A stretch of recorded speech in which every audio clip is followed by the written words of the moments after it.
ইউনূসের সন্ত্রাসী রাষ্ট্র বাংলাদেশ থেকে বেরোতে কত সময় লাগবে, এই প্রসঙ্গটা নিয়ে আপনাদের সামনে এই মুহূর্তে কথা বলবো।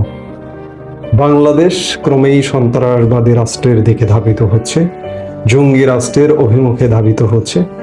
এই বিষয়টি এর মধ্যে ব্যাপক আলোচিত বিষয় এবং এই সময় গত কয়েকদিন ধরে আরো বেশি আলোচিত হচ্ছে।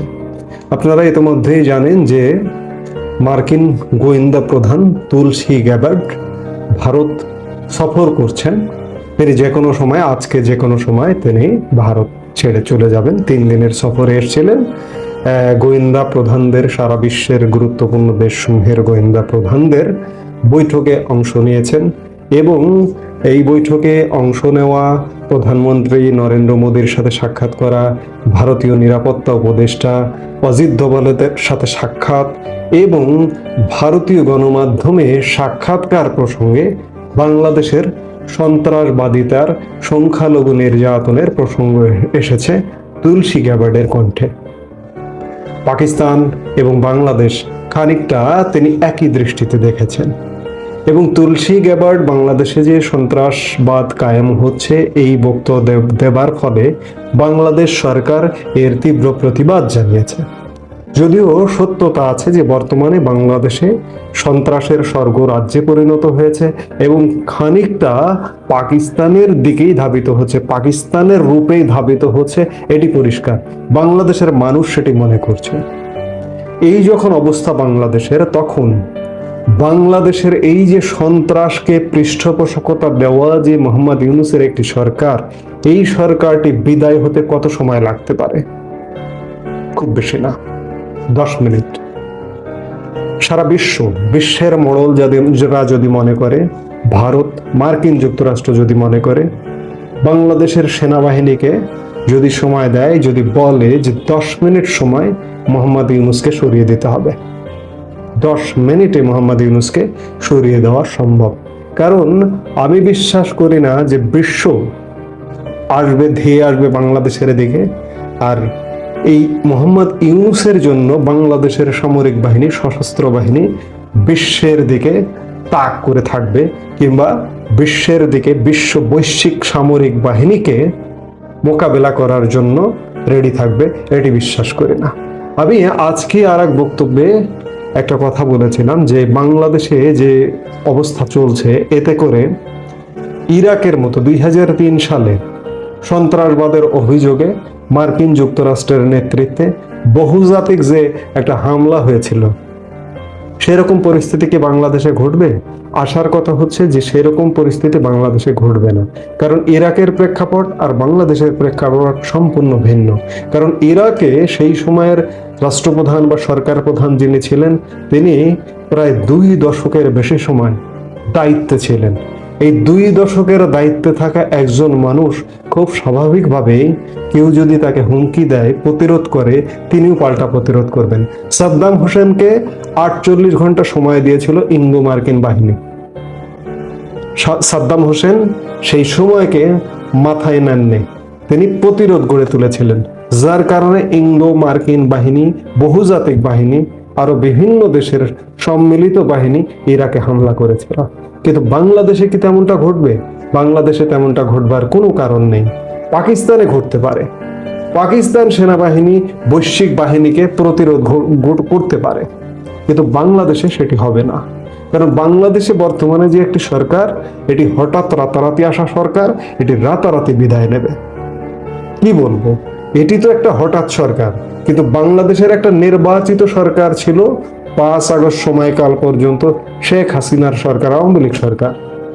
সেই সরকারটি মাত্র, এখনো পর্যন্ত কথিত আছে যে মাত্র 45 মিনিটের সময় দেওয়া হয়েছিল তৎকালীন প্রধানমন্ত্রী শেখ হাসিনাকে। 45 মিনিটের মধ্যে তাকে গুছিয়ে দেশ ছেড়ে নিরাপদ আশ্রয়ে চলে যেতে হয়েছে। সেই জায়গায় মোহাম্মদ ইউনূসের সরকারের জন্য 10 মিনিট যথেষ্ট। মোহাম্মদ ইউনূসকে রক্ষা করতে, সুরক্ষা দিতে বাংলাদেশের সশস্ত্র বাহিনী নিশ্চয়ই বৈশ্বিক বাহিনীর দিকে ধাবিত হবে না। আমি বলছি না যে তেমনটা ঘটবে, যুদ্ধ বাড়বে, এ হবে সে হবে। ভারতে গোয়েন্দা বৈঠক হচ্ছে, বিভিন্ন দেশের গোয়েন্দা বৈঠক হয়েছে আঞ্চলিক নিরাপত্তার স্বার্থে। সন্ত্রাসবাদের বিপক্ষে এবং সন্ত্রাসবাদকে রুখতে হলে গোয়েন্দা তথ্য সবার আগে প্রয়োজন হয় এবং এই তথ্য আদান প্রদানের জন্যই বৈঠকটি হয়েছে। সেখান থেকে যদি সিদ্ধান্ত হয় যে এই অঞ্চলে দক্ষিণ পূর্ব এশিয়ায় সন্ত্রাসবাদ রুখতে প্রয়োজনে রুখে দিতে হবে যে কোনো মূল্যে এই দেশগুলোকে। পাকিস্তানের চ্যাপ্টার আলাদা, কিন্তু বাংলাদেশ চ্যাপ্টার আলাদা। বাংলাদেশে অত্যন্ত শান্তিপূর্ণভাবেই ইউনূস সরকারকে বিদায় ঘটানো সম্ভব এবং বিদায় ঘটিয়ে পাকিস্তানি ধারায় যে বাংলাদেশ চলমান, এই চলমানতা এটিকে বন্ধ করা সম্ভব। কাজেই বাংলাদেশের মানুষের আতঙ্কিত হবার কিছু নেই। আমরা সাময়িক একটা কষ্টের মধ্যে আছি, সাময়িক সমস্যার মধ্যে একটা আছি। যে কোনো সময় বাংলাদেশের মোড় ঘুরে যেতে পারে, শান্তিপূর্ণ উপায়ে বাংলাদেশের মোড় ঘুরে যেতে পারে। শান্তিপূর্ণ উপায়ে ঘুরবার একমাত্র উপায় এই যে মোহাম্মদ ইউনূসের সরকার। মোহাম্মদ ইউনূস সরকার 7.5 মাস হয়ে গেছে। শুরু থেকে এই সরকারের যেটি লক্ষ্য করা গেছে, জঙ্গিবাদকে পৃষ্ঠপোষকতা দেওয়া, সন্ত্রাসবাদকে পৃষ্ঠপোষকতা দেওয়া। তো এই যখন পৃষ্ঠপোষক একটি সরকার, সেই সরকারটিকে বিদায় ঘটাতে হবে। এই বিদায় ঘটানোর জন্য 10 মিনিটের সময় যথেষ্ট। ক্যান্টনমেন্ট থেকে একটা শাহী এলান আসবে ইউনূসের কাছে যে আপনি রিজাইন দিন, সাথে সাথে রিজাইন হয়ে যাবে। কাজে এই বাংলাদেশের সমস্যাটা কিন্তু যে কোনো মুহূর্তের মধ্যে, এই যে আজকে যে মুহূর্তে কথা বলছি, এখন থেকে 3 ঘন্টা পরে দেখা যাচ্ছে বাংলাদেশের সমস্যার সমাধান হয়ে গেছে। এমনটাই কিন্তু হবে। বাংলাদেশের সমস্যার সমাধান খুব শীঘ্রই এবং যে কোনো মুহূর্তে হয়ে যেতে পারে। কাজেই বাংলাদেশের মানুষের বিশাল চিন্তার কোনো কারণ নেই, স্বস্তিরও কারণ নেই। কারণ আমাদের যে সময় যাচ্ছে, প্রতিটা সময় যাচ্ছে, প্রতিটা মিনিট, প্রতিটা ঘন্টা, প্রতিটা দিন বাংলাদেশের মানুষের মধ্যে উদ্বেগ, উৎকণ্ঠা, আতঙ্কের মধ্য দিয়ে কাটছে। এই সময়টি যত দ্রুত অবসান হয়, ততই বাংলাদেশের শান্তির প্রিয় মানুষের জন্য মঙ্গল। এই মুহূর্তে এ পর্যন্তই। সবাই ভালো থাকুন, যে কোনো মূল্যে এই দেশগুলোকে। পাকিস্তানের চ্যাপ্টার আলাদা, কিন্তু বাংলাদেশ চ্যাপ্টার আলাদা। বাংলাদেশে অত্যন্ত শান্তিপূর্ণভাবে ইউনূস সরকারকে বিদায় ঘটানো সম্ভব এবং বিদায় ঘটিয়ে পাকিস্তানি ধারায় যে বাংলাদেশ চলমান, এই চলমানতা এটিকে বন্ধ করা সম্ভব। কাজেই বাংলাদেশের মানুষের আতঙ্কিত হবার কিছু নেই। আমরা সাময়িক একটা কষ্টের মধ্যে আছি, সাময়িক সমস্যার মধ্যে একটা আছি। যে কোনো সময় বাংলাদেশের মোড় ঘুরে যেতে পারে, শান্তিপূর্ণ উপায়ে বাংলাদেশের মোড় ঘুরে যেতে পারে। শান্তিপূর্ণ উপায়ে ঘুরবার একমাত্র উপায় এই যে মোহাম্মদ ইউনূসের সরকার। মোহাম্মদ ইউনূস সরকার 7.5 মাস হয়ে গেছে। শুরু থেকে এই সরকারের যেটি লক্ষ্য করা গেছে, জঙ্গিবাদকে পৃষ্ঠপোষকতা দেওয়া, সন্ত্রাসবাদকে পৃষ্ঠপোষকতা দেওয়া। তো এই যখন পৃষ্ঠপোষক একটি সরকার, সেই সরকারটিকে বিদায় ঘটাতে হবে। এই বিদায় ঘটানোর জন্য 10 মিনিটের সময় যথেষ্ট। ক্যান্টনমেন্ট থেকে একটা শাহী এলান আসবে ইউনূসের কাছে যে আপনি রিজাইন দিন, সাথে সাথে রিজাইন হয়ে যাবে। কাজে এই বাংলাদেশের সমস্যাটা কিন্তু যে কোনো মুহূর্তের মধ্যে, এই যে আজকে যে মুহূর্তে কথা বলছি, এখন থেকে 3 ঘন্টা পরে দেখা যাচ্ছে বাংলাদেশের সমস্যার সমাধান হয়ে গেছে। এমনটাই কিন্তু হবে। বাংলাদেশের সমস্যার সমাধান খুব শীঘ্রই এবং যে কোনো মুহূর্তে হয়ে যেতে পারে।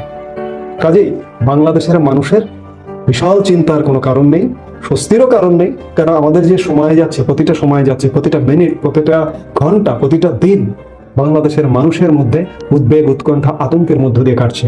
এই সময়টি যত দ্রুত অবসান হয়, ততই বাংলাদেশের শান্তির প্রিয় মানুষের জন্য মঙ্গল। এই মুহূর্তে এ পর্যন্তই।